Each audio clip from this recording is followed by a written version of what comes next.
हम हंसते हुए बात करते हैं लेकिन अंदर से एक भारीपन होता है। कोई पूछे तो कहते हैं सब ठीक है।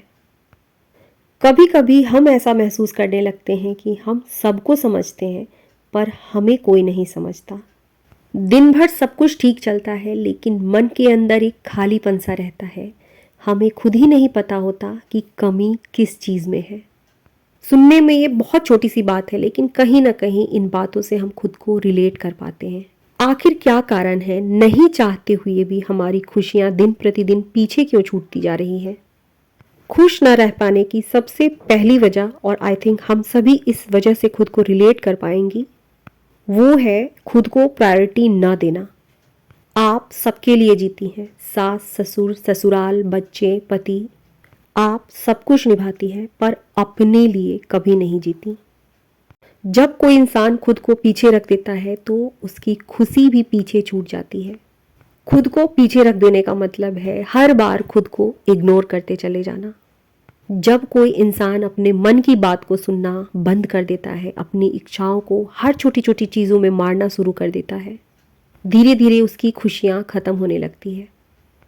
30 की उम्र हो, 40 की उम्र हो, 50 की उम्र हो, अपने मन की छोटी छोटी इच्छाओं को जीना शुरू करें, अपनी खुशियों के लिए थोड़ा समय निकालना शुरू करें। मैंने ये चीज़ें बहुत बाद में सीखी है और शायद यही वजह है कि मेरी टॉपिक कहीं ना कहीं सेल्फ इम्प्रूवमेंट, हैप्पीनेस, इन्हीं बातों के इर्द गिर्द घूमती रहती है। पॉइंट नंबर 2, हर समय अवेलेबल रहना।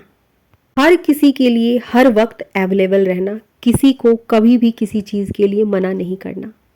आप थकी हैं लेकिन जैसे ही किसी की आवाज़ आती है आपको उठना पड़ता है, क्योंकि आपने कभी भी मना करना या खुद के बारे में ये कहना नहीं सीखा कि अभी मेरा मन नहीं, अभी मैं थकी हूँ, थोड़ी देर बाद कर लूँगी।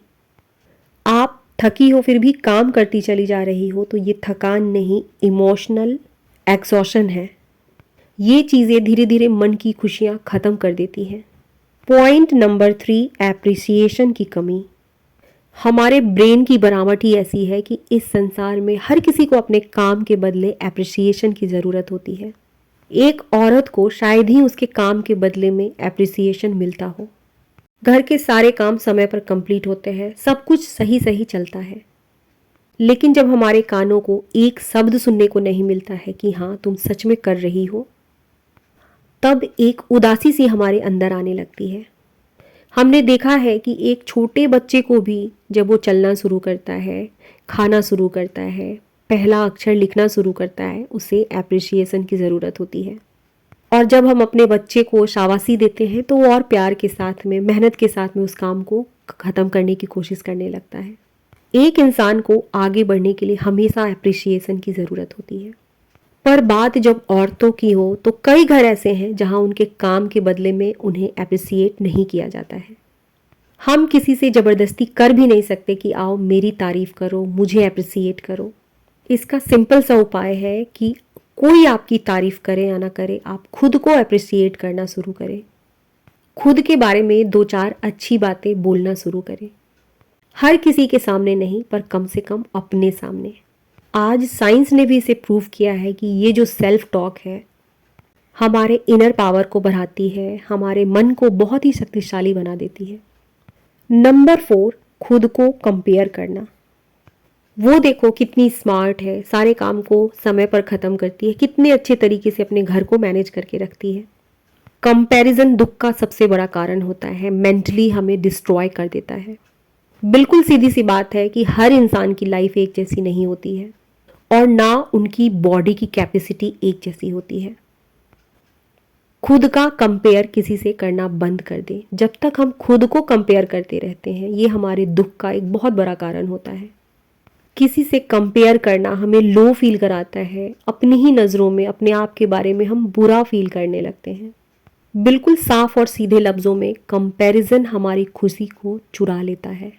नंबर 5, अपनी बॉडी की थकान को इग्नोर करना। कभी आयरन की कमी, कभी विटामिन की कमी, कभी नींद की कमी, बॉडी थकी हुई होती है। हमारी बॉडी को प्रॉपर देखभाल की और विटामिन्स की ज़रूरत होती है। और जब हम किसी काम को सही तरीके से नहीं कर पाते तो खुद को आलसी समझने लगते हैं। मैं भी इनमें से एक थी। अपनी बॉडी की कमी को अपनी आलस समझने लगी थी। बाद में मैंने प्रॉपर चेकअप करवाई, विटामिन की कमी थी मेरी बॉडी में। अब जाकर के एनर्जेटिक फील करती हूँ। बार बार इस बात को इसलिए कहती हूँ, बार बार इस बात को इसलिए दोहराती हूँ क्योंकि हमारी बॉडी को कहीं ना कहीं प्रॉपर केयर की ज़रूरत होती है। और सच में मैं चाहती हूँ कि मेरी जो ऑडियंस है वो अपने एक 6 महीने या साल भर में एक बार चेकअप कराएं, प्रॉपर चेकअप कराएं। औरतों में हमेशा विटामिन डी, B12 या किसी न किसी चीज़ की कमी पाई ही जाती है। जब हम खुद की थकान को समझने लगते हैं, अपने शरीर को समझने लगते हैं, सुनने लगते हैं, हमारी खुशी खुद ब खुद लौट आती है। नंबर 6, अपनी भावनाओं को दबा लेना। मन ही मन किसी बात को रखकर लगातार घुटते चले जाना। पास्ट की बुरी यादों को हमेशा याद करते रहना। जो बातें बीत गई, चाहे वो कितनी भी बुरी थी, उन्हें भूलने की कोशिश करें। क्योंकि जब तक उन बातों को लेकर मन में बैठेंगी, सामने वाले का कुछ नहीं बिगड़ेगा। सबसे अधिक इसका बुरा असर आपकी फिजिकल और मेंटल हेल्थ पर पड़ेगा। जब हम अपनी भावनाओं को दबा देते हैं, किसी बात पर रोना भी आता है तो रोती नहीं है, पर अंदर ही अंदर टूटती रहती है। जब हम अपनी फीलिंग्स को बाहर नहीं लाते हैं तो अंदर ही अंदर ये जो हमारी फीलिंग्स है वो बोझ बन जाती है। मन में किसी चीज़ को दबाने की ज़रूरत नहीं है। जो फील हो रहा है किसी अपने से कह दे, और कोई अपना ना हो तो उसे पेन और पेपर से किसी जगह लिख ले। पढ़ने के बाद पेपर को डिस्ट्रॉय कर दे। इससे होता क्या है कि हमारे अंदर जो भी फीलिंग्स है, हमारे अंदर जो चीज़ें चल रही होती है, जब उसे हम शब्दों में लिख देते हैं, मन शांत हो जाता है। पर्सनली ये पॉइंट मुझे बहुत अच्छा लगता है। एक और कारण है, जब हम खुद को सजाना संवारना छोड़ देते हैं तो हमारी खुशियाँ भी कम होने लगती हैं। अपने आसपास, नाते रिश्तेदारों में, घर परिवार में वैसे लोगों को ध्यान से देखें जिनका फोकस खुद को तैयार करने में, सजाने में, संवारने में होता है। ये लोग अंदर से बहुत खुश रहते हैं। बहुत महंगी चीज़ें नहीं, लेकिन छोटी छोटी चीज़ें हमेशा अपने लिए परचेज करनी चाहिए। सुनने में बहुत छोटी बात है, लेकिन जब हम अपने इस बॉडी का ख्याल रखने लगते हैं ना, हमारी खुशियाँ धीरे धीरे लौटती हैं। खासकर जब हम खुद को सजाते हैं, संवारते हैं, आईने के सामने जब खड़े होते हैं ना, खुद से प्यार हो जाता है। हमारा खुद के प्रति सम्मान बढ़ता है। अंदर की जो फीलिंग्स बिल्कुल ख़त्म हो गई थी, धीरे धीरे हमारी खुशियाँ लौटने लगती हैं। बहुत छोटे छोटे से मगर बहुत इंपॉर्टेंट पॉइंट्स आज की वीडियो में मैंने आपसे शेयर की है। सच कहूँ तो मैं कोई मोटिवेशनल स्पीकर नहीं, एक साधारण सी औरत हूँ और एक औरत के मन की बातों को समझती हूँ। हाँ, अब मैंने थोड़ी बहुत ह्यूमन साइकोलॉजी की स्टडी शुरू की है। इन सब को मिला करके मेरी वीडियो की टॉपिक रहती है।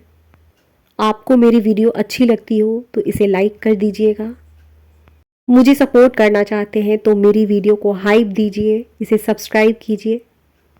इसी के साथ आज की अपनी इस टॉपिक को यहीं ख़त्म करूँगी। कल फिर मिलूंगी आप सबसे किसी नई टॉपिक पर। तब तक के लिए आप सबको श्वेता का प्यार भरा नमस्कार।